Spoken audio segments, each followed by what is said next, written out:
Hi, I'm Linda Hutchinson of L. Hutchinson Designs. Today I'm going to show you how you can make a rosette out of tulle and satin. I have a strip of tulle here and I have a strip of satin ribbon. And basically what I'm going to do is take it together, gather it together, and just twist it. As you twist it, you put a little glue, little hot glue. You want to be careful not to burn your fingers. And you're just going to keep twisting it on itself.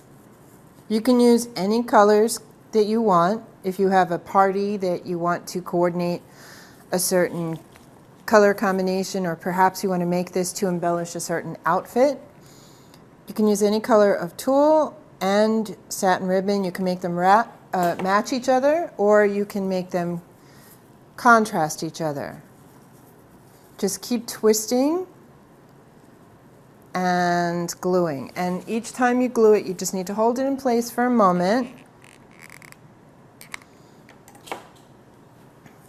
until you get the rosette to the size that you want it to be.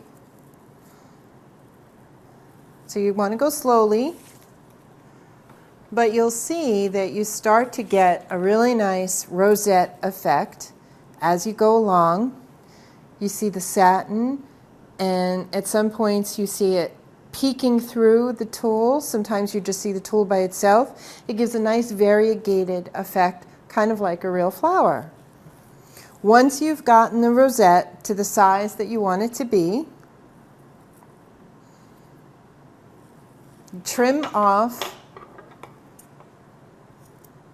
the tulle and the satin and put a little bit of glue on the back. And just tuck those ends under and hold them in place for a moment.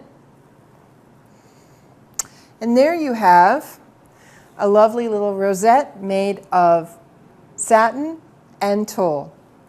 My name is Linda Hutchinson, and thank you so much for joining me. Bye-bye.